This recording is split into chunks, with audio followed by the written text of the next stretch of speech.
प्रताप जी आपका कॉलर है, प्लीज अपना कॉल उठा लीजिए प्रताप जी, वरना आपका कॉल कट जाएगा मिस्टर प्रताप।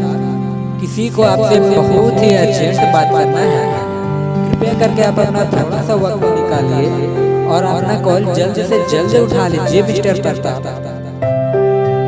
वरना आपका कॉल कट जाएगा। मिस्टर प्रताप जी, आपसे किसी को बहुत ही जरूरी काम पड़ गया है प्रताप जी, प्लीज अपना कॉल उठा लीजिए,